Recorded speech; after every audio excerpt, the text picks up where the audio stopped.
Hey guys, we need to lighten the room up just a little bit. Right, lighten it up. Let's get into. Shout out to my man Buki Allen. Shout out to all my Kobe fans in the comment that responsible for this video. I think I made videos before. I'll probably make a tie video titled it, but I stepped on it. I thought about it plenty of years ago, but since we got new subscribers, we got new people, we want to have new people on this channel. Let's get them this. Why Shaq and LeBron never averaged over 30 points against the San Antonio Spurs? And why did Kobe dominate and score over 30 against the Spurs? One year he averaged 29 in the 2008 Western Conference Finals, 29, 50% from the field, 40 from three, 90 from the free throw line. When he was 22 years old, he averaged over 33 a night, over 7 rebounds and what, 7 assists. Some crazy stuff with this. I know the 33 points is off the chart, over 50% from the field at age 22. And that was the Tim Duncan, David Robinson Spurs. And then he came back and put up 29, 50, 40, 90 against the defending champion Spurs with just Paul Gasol's team. The same Spurs team that swept LeBron James. Did we ever talk about, I talked about it plenty of times, I know y'all heard talk about it, but LeBron James in the finals against the Spurs in 07, his highest scoring total for one game in that series, it was 25. That man did not cross 30 points against the Spurs.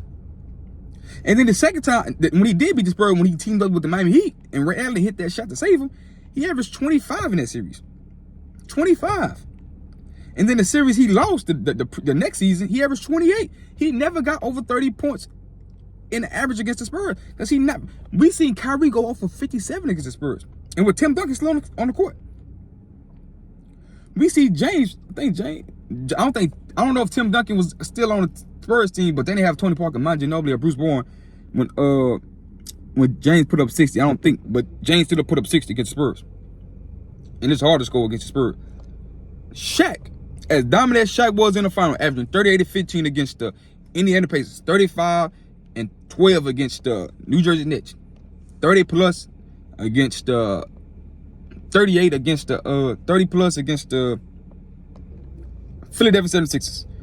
All that dominance he did in the finals, he didn't put up 30 and 15 against San Antonio Spurs. He played them 3 times in the playoffs.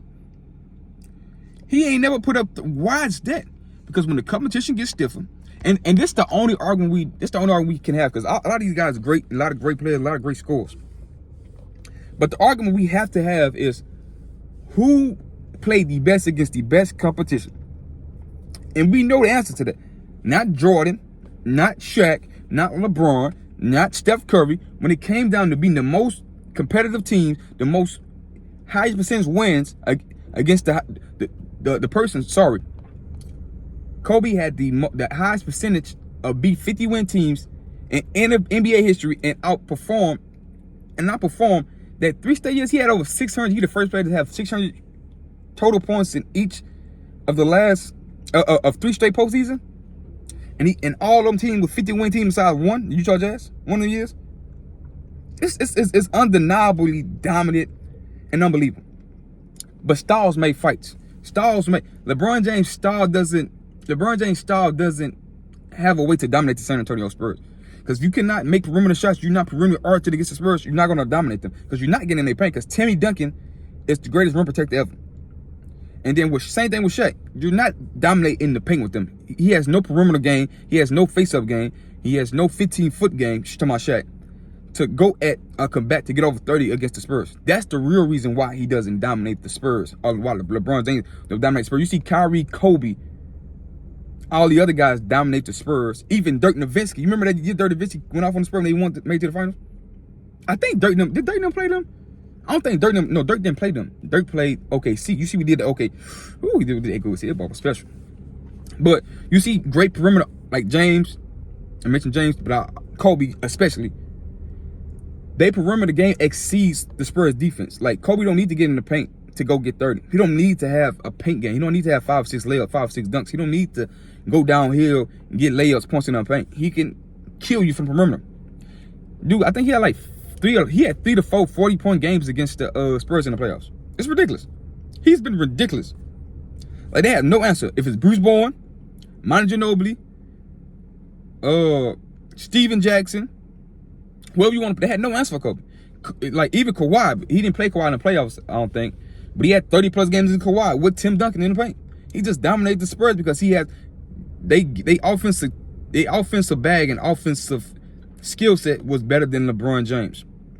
You see LeBron James today, NBA game, he's still going off for 40. He's still going up 50% from the field. He's still dominating the paint. This man is shooting 29% from 3, and he averaging over 28 a night on 50% from the field. The dude last night was 16 or 26. He was like 60% from the field, and he missed every last 3. He was 0-5 from 3, and he still had 43 points. Think about that. Think about that. Think about it. Like, subscribe. Drop comments below. Think about it. I'm out.